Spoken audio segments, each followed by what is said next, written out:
Bonjour à toutes et à tous, bienvenue dans ce nouveau numéro du Dictionnaire digital.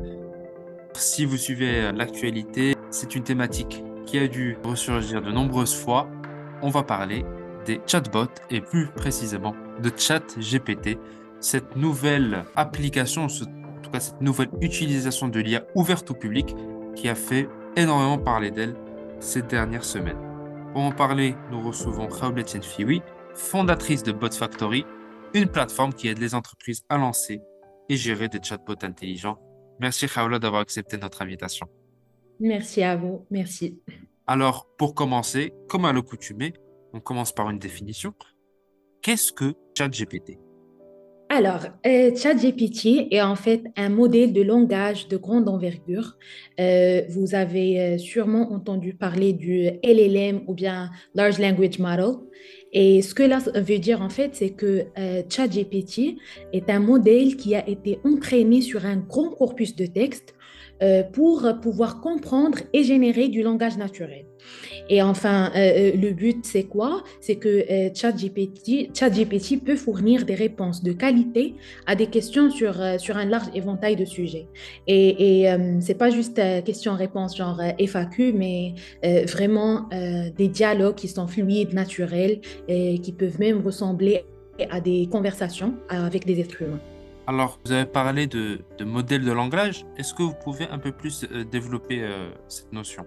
Pour simplifier, modèle de langage, je vais dire ce sont des règles qu'on développe qui peuvent traiter le texte naturel, c'est-à-dire des règles qui peuvent bien comprendre la phrase et découper la phrase en langage naturel pour bien la comprendre. Et en fait, ça se base sur un très, très grand corpus ou bien un grand nombre de données sur pas seulement un domaine spécifique, mais plusieurs domaines, comme j'ai dit, vraiment un large éventail de sujets en plusieurs langues pour pouvoir traiter les messages des utilisateurs ou bien traiter tout type de questions et pouvoir générer des réponses avec une précision accrue. ChatGPT est à sa quatrième version. Et finalement, qu'est-ce qui a fait ce succès soudain? Parce que là, on parle de près de plus de 20 millions d'utilisateurs dans sa première journée d'accès au public. Déjà, je ne sais pas si vous avez déjà testé ChatGPT ou bien si vous avez déjà parlé avec ChatGPT, mais en fait, les dialogues avec ChatGPT sont tellement fluides, naturels, qu'on a l'impression qu'on est en train de parler à un humain. On peut même lui demander d'être, par exemple, un professeur de chimie et on lui demande des questions, il va nous répondre de la même façon qu'un prof de chimie peut répondre. Donc, c'est vraiment la manière de la conversation, la manière dans laquelle il peut comprendre le contexte des messages, le contexte des questions et donner des réponses qui sont vraiment avec une précision très accrue. Je pense que c'est la chose la plus fascinante. Et la deuxième chose, en fait, qui m'a fascinée après le lancement de ChatGPT, c'est qu'il y avait plusieurs startups qui se sont lancés en se basant sur le modèle GPT pour faciliter la génération de design, de logos, de présentation. Il y a même une solution que j'ai testée la semaine dernière. Tu lui donnes un sujet, par exemple, je veux que tu génères une présentation sur l'intelligence artificielle et il va te donner des slides, problèmes, réponses, définition de l'intelligence artificielle, vraiment il va générer toute une présentation dans quelques secondes. Et dans le futur, ça va faciliter plusieurs choses aux gens. Ça va nous économiser beaucoup de temps. Parce que je pense que ChatGPT va droit au but dans tous les sujets.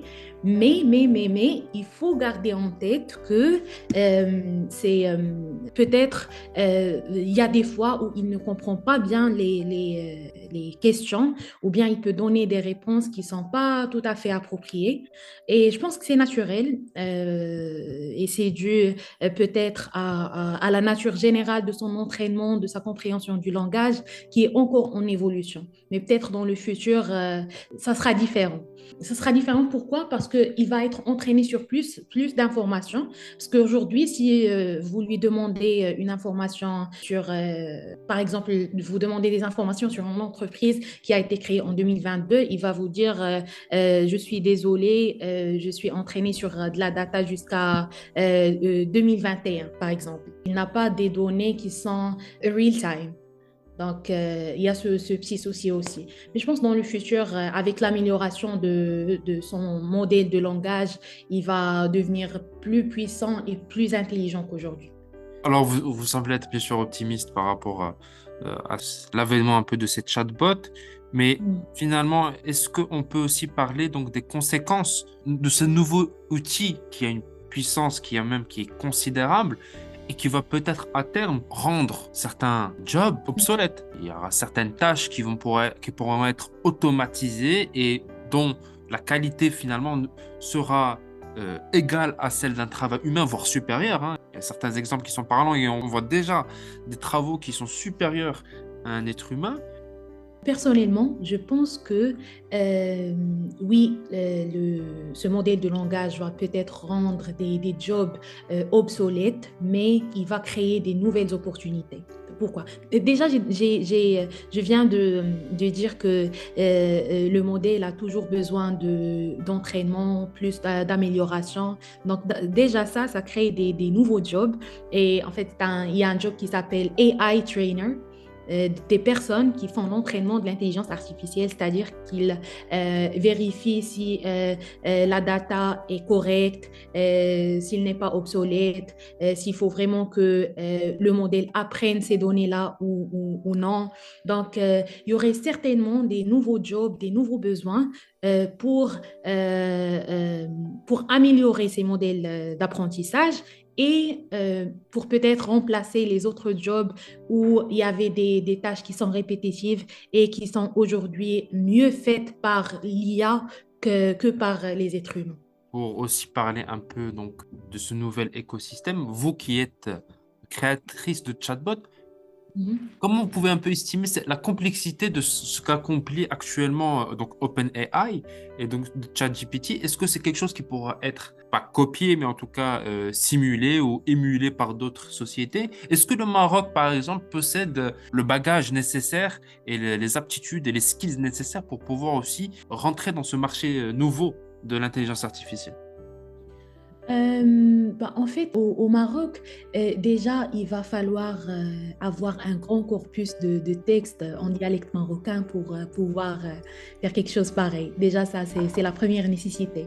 Deuxième nécessité, il faut avoir une infrastructure IT qui peut des machines assez puissantes avec des capacités, des grandes capacités pour pouvoir entraîner des modèles d'apprentissage assez grands.